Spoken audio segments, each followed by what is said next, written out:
7 മണിക്ക് polling ആരംഭിക്കുമ്പോഴും camera അവിടെ സ്ഥാപിച്ചിട്ടില്ല. Camera വരുന്നത് 8 മണിക്കാണ്. ഇതിനു പുറമെ വ്യാപകമായ രീതിയിലാണ് ഡബിൾ വോട്ട് ഉണ്ടായിട്ടുള്ളത്. അത് ലാസ്റ്റ് ചേർത്ത ഡബിൾ വോട്ട്, ലാസ്റ്റ് ചേർത്ത വോട്ട്, അത് ഒരു രാഷ്ട്രീയ പാർട്ടി ആവശ്യപ്പെടാതെ ഇലക്ഷൻ കമ്മീഷനാണ് ആ 2 ദിവസങ്ങളിലായിട്ട് വോട്ട് ചേർക്കുന്നു എന്ന അറിയിപ്പ് എല്ലാവർക്കും കിട്ടിയത്. ഇവിടെ സംഭവിച്ചിട്ടുള്ളത് ആ ദിവസങ്ങളിലാണ് വ്യാപകമായിട്ട് കള്ളവോട്ട് ചേർന്നത്. പ്രത്യേകിച്ച് ഇവിടെ ശ്രീകണ്ഠേശ്വരം ഭാഗത്തുള്ള ട്രാൻസ്ജെൻഡേഴ്സിനെ ഇവിടെയും ചേർന്നു. ട്രാൻസ്ജെൻഡേഴ്സിന് സീറ്റ് നൽകിയ പാർട്ടി കോൺഗ്രസാണ്. ഇത്തവണ 2 ജില്ലാ പഞ്ചായത്തുകൾ തിരുവനന്തപുരത്തും ആലപ്പുഴയിലും ട്രാൻസ്ജെൻഡർ വിഭാഗത്തിന് സീറ്റ് നൽകിയ പാർട്ടി കോൺഗ്രസാണ്. CPM ഇവരെ ഉപയോഗിക്കുന്ന കളവുട്ടിയാണ്.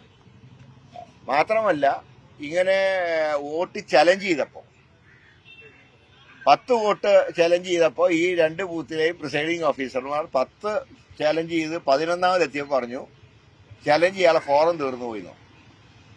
അപ്പൊ ഇത്രയും ഇവിടെ തുടക്കം തന്നെ LDF സ്ഥാനാർത്ഥിയുടെ പേരുൾപ്പെടെ മാറ്റിക്കൊണ്ടാണ് തുടങ്ങിയത്. ഞങ്ങൾ വിളിക്കുന്ന പേരായിരുന്നില്ല ഇത്തവണത്തെ ബോർഡിൽ കണ്ടത്.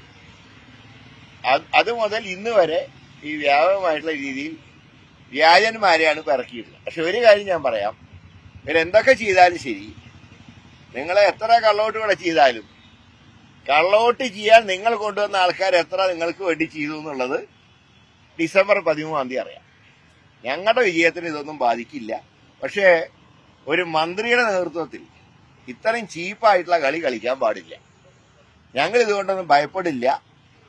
വിജയം ഞങ്ങളെ സംബന്ധിച്ചിടത്തോളം ഉറപ്പിച്ചു കഴിഞ്ഞു. ഇനിയിപ്പോ 1 മണിക്കൂർ മാത്രമേ പോളിംഗ് ബാക്കിയുള്ളൂ. ഞങ്ങൾക്ക് പൂർണ്ണ തൃപ്തിയുണ്ട്. എന്തെല്ലാം കള്ളത്തരം കാണിച്ചാലും ശരി, വഞ്ചിയൂർ ഉൾപ്പെടെ UDF ജയിച്ചിരിക്കും.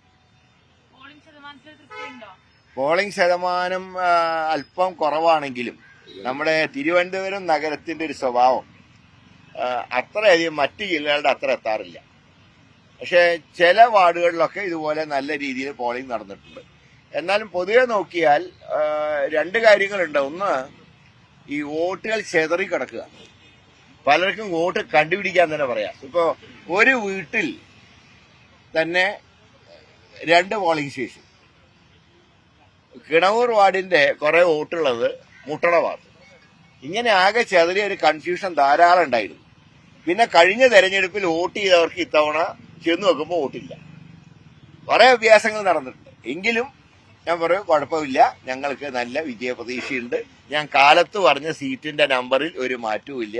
മിനിമം 55 സീറ്റ് വാങ്ങി UDF ഇത്തവണ നഗരം ഭരിക്കും. കള്ള വോട്ട് കൊണ്ട് പിടിക്കാൻ കഴിയില്ല എന്ന് ഇത്തവണ CPMന് മനസ്സിലായി. പിന്നെ BJPയെ സംബന്ധിച്ച് അവർ പിക്ചറിലേ ഇല്ല.